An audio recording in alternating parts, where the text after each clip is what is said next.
বীরেন্দ্র সেতুর ওপর দিয়ে সমস্ত যানবাহন যাতায়াতের দাবিতে জেলা শাসককে ডেপুটেশন দিল পশ্চিম Medinipur district truck honours welfare association.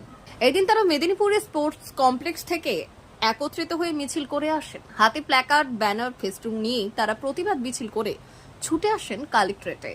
সেখানে এক প্রস্থ বিক্ষোভ দেখিয়ে তারা জেলা শাসকের ডেপুটেশন দেন। তাদের মূল দাবিগুলি মোহনপুর বাস ব্রিজের ওপর দিয়ে সমস্ত যানবাহন চলাচল করতে দিতে হবে, বৈধ বালি খাদান হতে ওভারলোডিং বন্ধ করতে হবে, রাস্তার উপরে পুলিশ ও ট্রাফিকের জুলুমবাজি বন্ধ করতে হবে, রাস্তার উপর আরটিআই এমভিআই এর জুলুমবাজি বন্ধ করতে হবে, পাথর ও বালি খাদানের উপর ভিএলআরওর জুলুমবাজি বন্ধ করতে হবে। পাশাপাশি তাদের অভিযোগ 25 টনের নিচে যানবাহন চলাচলের নির্দেশ দিয়েছে জেলা শাসক এবং জেলা প্রশাসন এই বীরেন্দ্র সেতুর ওপর দিয়ে। কিন্তু বাস্তবে দেখা যাচ্ছে 25 টনের ওপর ভারী ভারী যানবাহন যেমন দিনের বেলায় চলছে, তেমনি রাতের অন্ধকারে পুলিশের মদতে পুলিশকে টাকা খাইয়ে সেই যানবাহন পারাপার করছে স্থানীয় পুলিশ প্রশাসন।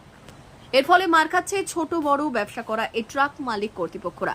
কারণ একটা ট্রাক ঘুরপথে নিয়ে যেতে গিয়ে খরচ পড়ছে এক্সট্রা করে 10 থেকে 20,000 টাকা। এর সঙ্গে নষ্ট হচ্ছে সরকারি খনিজ তেল, যার ফলে একদিকে যেমন প্রয়োজনীয় দরকারি জিনিসপত্রের দাম অগ্নিমূল্য হচ্ছে, অন্যদিকে অসন্তোষ এবং ক্ষুব্ধ হচ্ছেন ট্রাক চালকরা। তাই অবিলম্বে এই বীরেন্দ্র সেতু তথা বাস ব্রিজের ওপর দিয়ে সমস্ত রকম যানবাহন চলাচলের নিষেধাজ্ঞা তুলতে হবে প্রশাসনকে।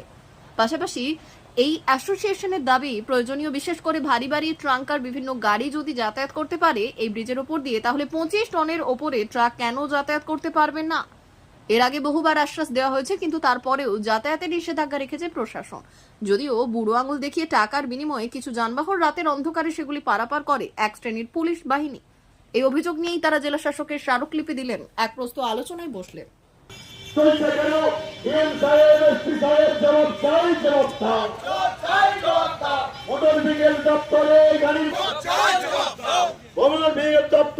সমস্ত ধরনের কাজে ঘুষ নেওয়া হচ্ছে কেন?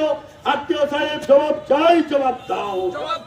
আমাদের মূলত দাবি আগে ছিল কংসাবতী মানে বীরেন্দ্র সেতু। এই বীরেন্দ্র সেতু দিয়ে সমস্ত গাড়ি চলাচল, সমস্ত বলতে কি মানে আমাদের বাণিজ্যিক যে সমস্ত গাড়ি সেই গাড়িগুলো চলছে না। খালি 25 টন পর্যন্ত গাড়িকে লোডের গাড়ি ছাড়া হচ্ছে, সেটা মানে গ্রস অ্যামাউন্ট যেটা। আমাদের দাবি যে সমস্ত গাড়িকে ছাড়তে হবে, সেটা 25 টন হোক, 35 টন হোক আর 40 টন হোক। কারণ কি গ্যাস ট্যাঙ্কার, বাল্কার বিভিন্ন ধরনের গাড়ি রাস্তার উপর দিয়ে অনায়াসে চলে যাচ্ছে, কোনো অসুবিধা কিছু নেই। এবং প্রশাসনের একাংশের মদতে রাতের অন্ধকারে কিছু ওভারলোড গাড়ি ওই ব্রিজের উপর দিয়ে পেরোচ্ছে, তাতেও কোনো বাধা কিছু নেই। আমাদের দাবি মূলত সমস্ত গাড়িকে যাতায়াত করতে দিতে হবে। যদি গাড়ি যায় তাহলে আমাদের পণ্য পরিবহনের যে সমস্ত 16 চাকা 14 চাকার গাড়ি আছে সমস্ত গাড়িকেই আমাদের যেতে দিতে হবে। কি বললেন? উনি আমাদেরকে আশ্বস্ত করেছেন যে এখন এই ব্রিজ সম্বন্ধে টোটাল ব্যাপারটা আমার কাছে জানা নেই, আমি ঊর্ধ্বতন কর্তৃপক্ষের কাছে কথা বলছি। আপনাদের কাছে আমি 15 দিনের মতন সময় নিচ্ছি, আপনারা এসে খোঁজখবর নেন। আমি অবশ্যই চেষ্টা করব যাতে আপনাদের সমস্যার সমাধান করা যায়। কিলোমিটার আমাদেরকে ঘুরপথে এই গাড়িগুলো চালাতে হচ্ছে। প্রতিটি ট্রিপে 10,000 টাকা গাড়ির মালিকের ক্ষতি হচ্ছে। এটা একদিকে যেমন মালিকের ক্ষতি, আরেকদিকে এই ডিজেলটা বার্তা পুরানো হচ্ছে, এটা রাষ্ট্রীয় ক্ষতি। আমরা বিজনেসকে টিকিয়ে রাখতে পারছি না। ব্রিজ হারানোর নাম করে আজকে 1, 2, 3 মাস নয়, আজকে প্রায় 2 বছর অতিক্রান্ত হতে যাচ্ছে। গভর্নমেন্ট এরকম একটা পলিসি নিয়েছে, শুধুমাত্র 12 চাকা 14 চাকা 16 চাকার এই লরিগুলি এর মধ্য দিয়ে পেরোবে না, অথচ এই ওজনেরই গ্যাস ট্যাঙ্কার, বাল্কার গাড়ি, তেলের ট্যাঙ্কার এগুলো পেরোচ্ছে।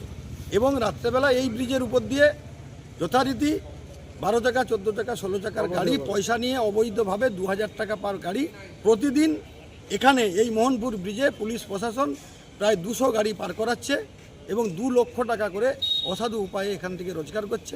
আমরা গাড়ির মালিকরা আমাদের ব্যবসা টিকিয়ে রাখতে পারছি না, আমাদেরকে ঘুরপথে প্রতি ট্রিপ 10,000 টাকা করে আমাদেরকে লস করতে হচ্ছে।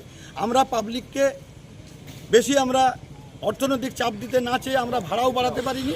এই অবস্থায় ট্রান্সপোর্ট শিল্প আজকে খুবই, পশ্চিম মেদিনীপুরের বিশেষ করে দু পারের যারা গাড়ির মালিক আছে তারা খুবই খারাপ অবস্থার মধ্যে। দাবি না মিটলে কি করবেন?